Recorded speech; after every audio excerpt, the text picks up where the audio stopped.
নমস্কার বন্ধুরা, আমি প্রিয়া। আজকে আবার একটি নতুন বিষয় নিয়ে আলোচনা করব। আজকে আমার আলোচনার বিষয় হচ্ছে কলকাতার যাদবপুরকে নিয়ে। আমরা কম বেশি সকলেই যাদবপুরকে চিনি, যাদবপুর জায়গাটিকে চিনি। তো কথা হচ্ছে, এই যাদবপুর নিয়ে এত জল্পনা কল্পনা বা এত কথা হয় কেন? সকলে বলতে চান যে যাদবপুরের মানুষ কি আদৌ ভদ্র, তারা কি আদৌ শিক্ষিত?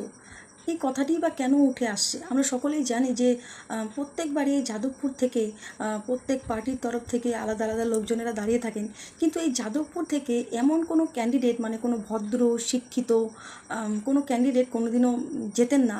সবসময় এখানে হয়তো অভিনেতা বা অন্য কোনো ফিল্ডের কেউ, বা মানে একটু রংচঙে টাইপের কেউ, এই রকম ধরনের ক্যান্ডিডেটই সবসময় জিতে থাকেন। জানি না কেন। তো এটাই হচ্ছে সকলের একটা প্রশ্ন, যে কেন, কারণটা কি, যাদবপুরের মানুষেরা আসলে চায়টা কি?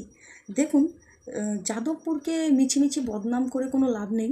অনেকেই যাদবপুরকে চেনেন এবং যাদবপুরকে বড় জায়গা, যাদবপুরকে ভদ্র জায়গা বলে জানেন। তার প্রধান কারণ হচ্ছে যাদবপুর ইউনিভার্সিটির জন্যই। কিন্তু আমরা ভুলে যাচ্ছি যে যাদবপুরে যারা বাসিন্দা, যারা যাদবপুরে থাকেন, তারাই যে সেই ইউনিভার্সিটিতে পড়াশোনা করেন এমনটা কিন্তু নয়। একটি ইউনিভার্সিটিতে বিভিন্ন জায়গা থেকে লোকজনের, ছাত্রছাত্রীরা এসে থাকে পড়াশোনার জন্য। তো সেখানেও বাইরে থেকেই বেশিরভাগ ছাত্রছাত্রীরা পড়াশোনার জন্য গিয়ে থাকে।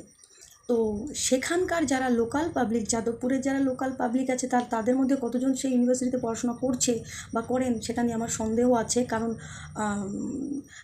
শহর টাইপের এলাকাগুলো একটু হয় কি, সবাই নিজেদের কর্মের মধ্যে ব্যস্ত, তাদের কাছে ইনকামটি অনেকটা মানে জীবনের প্রধান একটি কাজ বলে মনে হয়ে থাকে। তারা আর কোথায় রাজনীতিতে কী হচ্ছে, কোথায় কী হচ্ছে না হচ্ছে, হাবিজাবি এই সমস্ত জিনিস নিয়ে তারা ভাবেনই না।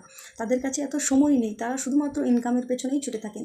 হ্যাঁ, এই সমস্ত জায়গাতে ইনকাম করার সোর্স মানে রাস্তাগুলোও অনেক বেশি থাকে, অনেক বেশি খোলা থাকে, যেটা সাধারণত অন্য কোনো জায়গায় থাকে না। কারণ এটা অত্যন্ত একটি ব্যস্ত জনবহুল শহর।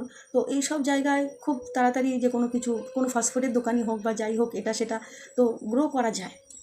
এই জায়গা থেকেই দেখুন, ভদ্র অভদ্র বলে কাজ নেই। যারা যাদবপুরে আছে, কলকাতা জায়গাটি এমনিতেই মোটেই মানে ছোট, কিন্তু সেখানে এত জনগণ, এত ভিড়, এত লোক কেন? আসলে সেটি বললাম না যে ব্যস্ত একটি শহর, একটি রাজ্যের মানে একটি প্রাণকেন্দ্র বলা যেতে পারে। সেখানে বেশি লোকজনের ভিড়, তো সে কারণে আমাদের মনে হয় যে সেখানে লোকজন বেশি থাকে।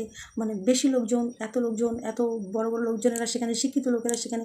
আসলে এত লোকজনের মধ্যেও সেখানকার ভোটার কিন্তু তারা সকলে নয়, এবং যারা সেই ইউনিভার্সিটিতে পড়াশোনা করে তারা কিন্তু সেখানকার ভোটার নয়। সেখানকার ভোটার শুধুমাত্রই সেখানকার লোকাল যারা পাবলিক আছে তারাই। তো তাদের দিক থেকেও যে বললাম, তারা খুব ব্যস্ত থাকে নিজেদের লাইফ নিয়ে, তাদের যে যা কাজকর্ম করে এগুলোই তাদের।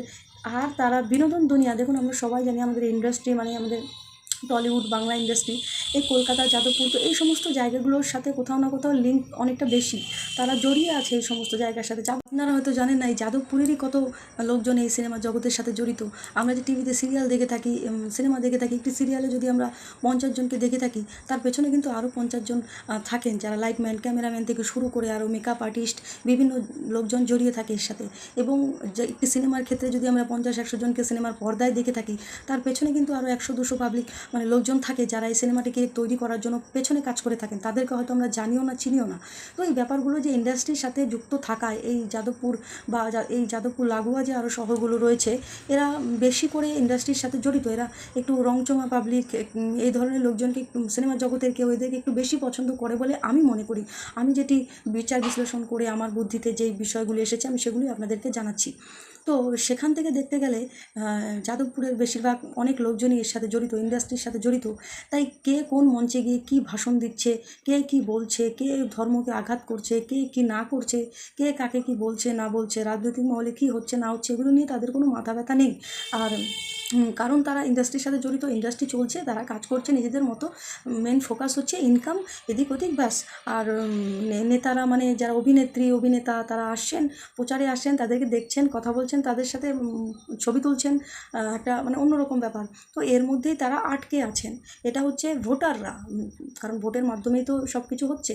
তাই মিছিমিছি শুধুই যাদবপুরকে বদনাম করে কোনো লাভ নেই, কারণ আসল ব্যাপারটাই হচ্ছে এগুলো। তো এই কারণেই হচ্ছে যে ইউনিভার্সিটি আছে বলে যে সেই সমাজকে আমার খুব শিক্ষিত, খুব আপডেটেড, মানে খুব আপডেট এবং খুব ভদ্র সমাজ, খুব ভেবেচিন্তে কাজ করে, এই ধরনের মনে করতে হবে এটা নয়। ইউনিভার্সিটি এমন আরও অনেক জায়গায় আছে, কিন্তু সেই জায়গায় লোকজনেরাই যে পড়াশোনা করে সেখানে, প্রতিষ্ঠানে বা ইউনিভার্সিটিতে যায় বা ইউনিভার্সিটি লেভেল পর্যন্ত গিয়েছে কতজন, আমার তো মনে হয় না। কারণ অনেক কম বয়স থেকেই বেশিরভাগ লোক যদি কাজ পেয়ে যায়, তো আজকাল কে আর পড়াশোনা কমপ্লিট করতে যায়, সবাই কাজের পেছনেই ছোটে।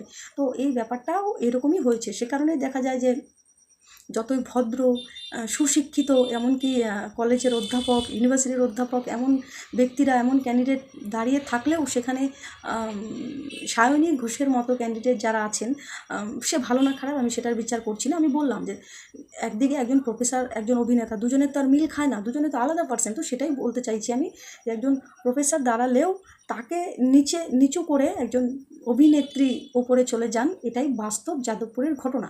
তাই এবার আপনারাই বিচার করে দেখুন, তারা ভদ্র না অভদ্র, না কী ব্যাপার, তারা শিক্ষিত কিনা, এটা বিচার করার দায়িত্ব আপনাদের। কিন্তু যা বিচার করবেন, যা মনে হবে, অবশ্যই আমাকে আমার কমেন্টে জানাবেন। আমি এ নিয়ে আর কথা বাড়িয়ে আমার ভিডিওটি বড় করছি না, কারণ ভিডিও বড় হয়ে গেলে, দেখুন, সূক্ষ্ম বিশ্লেষণ এবং ভালো করে কোনো বিষয়ের উপর বিশ্লেষণ করতে গেলে একটু আলোচনা বড় হয়ে যায়।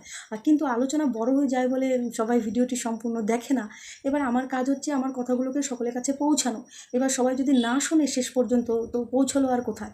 সে কারণে আমি চেষ্টা করব শর্ট ভিডিওই তৈরি করা।